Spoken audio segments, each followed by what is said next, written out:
Did you hear that the Pittsburgh Pirates are being sold? Did you hear that long-suffering Pirates fans are finally getting their wish? That is, a brand new owner?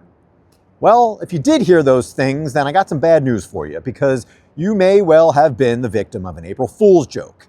Because to the best of my knowledge, the Pirates are not being sold, which means that Pirates leadership will continue polishing a cannonball. And if you're not familiar with the term polishing a cannonball, well, it essentially means to continue doing things, making investments, spending time, energy, money on things that really don't make a difference. And in the case of the Pirates, they will continue making investments and spending time and energy on things that may make small tweaks to the organization, to the team, to the ballpark, but at the end of the day, likely won't make a difference in their on-field performance. And so today on the Energy Detox, we're going to take that term, that idea of polishing a cannonball, and pose a couple questions for you as a leader in the energy industry to ask, well, how often are you or your teams or your colleagues polishing a cannonball? But before we do that, to set the stage a little bit, the term polishing a cannonball obviously has plenty of Pirates themes, but I want to set the stage a little bit more because the real inspiration comes from a Polish cannonball. Again, a little fun with the English language here, where the word Polish and polish can be spelled the same way. Because the Polish cannonball is one example of the Pirates polishing a cannonball, because as they do every year, they've introduced some new cuisine to the ballpark. And one of those is the Polish cannonball. And what is that? Well, it's a deep fried ball of egg noodles, kielbasa, cabbage, bacon, cheese, and with a side of herb dipping sauce.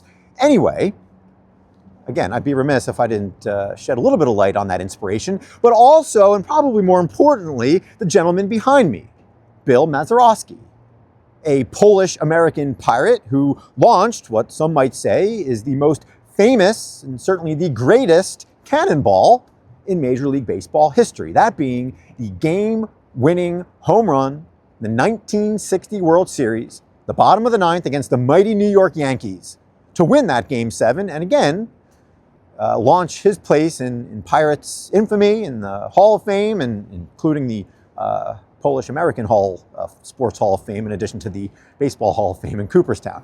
Anyway, so with all of those Polish themes and polishing themes and cannonball themes here, let's get to the crux of today's episode. And that is, in what ways are you polishing a cannonball? And to start, let's go with one item here that I see quite often, and I've seen it throughout my career and certainly now as a coach, and that is the constant polishing of PowerPoint presentations. How much time and energy have you spent and have your colleagues spent polishing figurative cannonballs that go to some audience that likely doesn't even care how well polished your presentation is? And again, the point of this episode is to not spend time talking about how to improve your approach to presentations and how to actually put forth effort that will make a difference, but instead to simply have you asking that question. Are you polishing a cannonball when it comes to presentations? Are you spending so much time on details and fluff and polish when at the end of the day, all your audience likely wants is some bottom line suggestion, answer, or question posed to them so that they can make a decision? And if you have more details, great, but you probably don't need to load them up front. Now, in some cases, you do, right?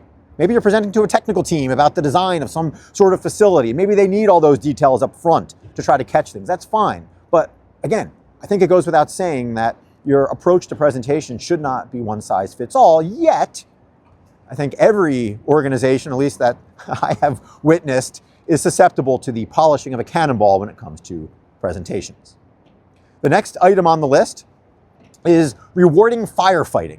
Again, especially in an industry like oil and gas, well, employees are often rewarded for fighting fires, to jumping into action when they're called upon. And that's not a bad thing, except when leaders unwittingly reward firefighters and not reward fire preventers. So again, ask yourself, in what ways are you unwittingly rewarding firefighters at the expense of people who are actually out there trying to prevent these fires from occurring in the first place? And to throw in or force in a baseball metaphor, let's go back to that Game 7 of the 1960 World Series. It was great. You know, the ultimate hero coming through in the clutch, Bill Mazeroski.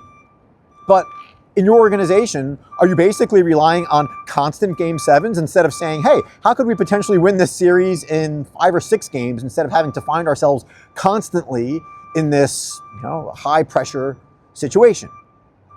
That being said, let's move on to the third example of polishing a cannonball. And that is not firing, well, figurative cannonballs, if you will, not firing employees when they need to be let go. When employees are not a good fit for the organization, and again, that goes both ways, are you continuing to, again, sort of polish their existence and keep them along because it's either easier or it feels like the right thing to do? When in fact, in many cases, you are unwittingly harming them in the long term, and you're certainly harming your team, and you're potentially harming your own reputation. How often do you have an employee who, again, is not a good fit, but you continue pouring resources into them in the hopes that they might turn things around? When in reality, again, what's best for them is to say, look, this isn't working out. Here's some feedback on how perhaps you can use your strengths at another organization, but it doesn't need to be here. And again, it's common, it's human nature, and quite frankly, it's a good example of, and again, this is not an insight that I dreamed up myself, but I've heard before, for people that say, you know what, when companies refer to their employees as family, that's not necessarily a good thing. Because in a family, you know what, you're not gonna fire a family member, right? You are gonna hold on, you are gonna pour all kinds of extra energy and effort, even if sometimes that means time and energy is not gonna be allocated to other members of the family. And again, pick your favorite analogy or biblical story, like the prodigal son that was read at Catholic masses this past weekend, right? Sometimes it's good to let people walk away and come back, if you will. But by and large, when it comes to family, no, you keep them close. So again, some people will point out that, when it comes to business, what's best for all parties is to, again, let that cannonball fire away, let that person walk away, and again, everybody can move on in a much more conscious and effective manner. That being said, the fourth example of polishing a cannonball that I have seen quite often is obsessing and polishing metrics that really don't matter. Again, you can pause right now and think of your favorite dashboard that you're tasked with updating on a regular basis that honestly doesn't tell as full of a story or as complete of a story as it should. Or more importantly, it doesn't impact the bottom line as much as it should.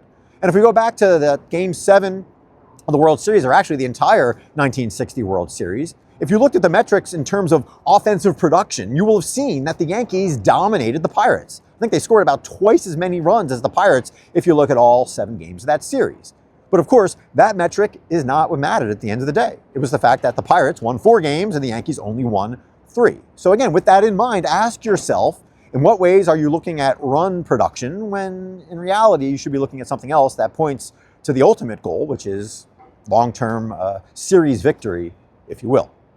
And finally, the fifth example for this episode, at least, of polishing a cannonball is meetings. Again, a topic that has come up on many of the other 107 episodes of the Energy Detox. But again, how often are you or others polishing a meeting, tweaking the attendees, tweaking the agenda, tweaking the timing of the meeting, instead of taking a step back and asking, hey, does this meeting even need to exist? Again, it's human nature to say, hey, before we give up on this meeting, let's at least try to improve it. And I get that. But by and large, I would argue that the time and energy spent polishing that meeting, so to speak, is not necessarily worth it. So as a leader, ask yourself, does it make sense to simply, again, fire that cannonball, get rid of that meeting, and start from scratch instead of spending all kinds of time and energy polishing something that really is not having the impact that you or others expect it to have? So that being said, those were only 5 examples of polishing a cannonball. No doubt there are dozens that I'm sure you could call to mind. And so with that, I welcome your feedback. I'd love you to comment with whatever examples of polishing a cannonball that come to your mind. And as another call to action, what one example of polishing a cannonball can you commit to not polishing? What one example of polishing a cannonball do you think will have the most impact on you, heck, today, if not this week? Certainly going through the rest of this quarter here as we kick off quarter number 1. And so with that being said, I guess the last call to action, if you will, is if you happen to be one of those people who will be welcoming the currently 1-4 Pirates back here to PNC Park for their home opener against the Yankees, who of course were vanquished by Bill Mazeroski on that famous home run 65 years ago, yikes. Well, the question for you is, if you try one of those Polish cannonballs here at the ballpark, please do provide your feedback and your comments on on how good that cuisine was. So with that being said, and again, in honor of Bill Mazeroski and his walk-off win, and as we stand here a couple days away from welcoming the Pittsburgh Pirates, who have suffered 3 walk-off losses in their first 5 games, I'd be remiss not to end this episode by offering a go Bucks and a go forth to you to become a more conscious leader who does not spend time polishing cannonballs.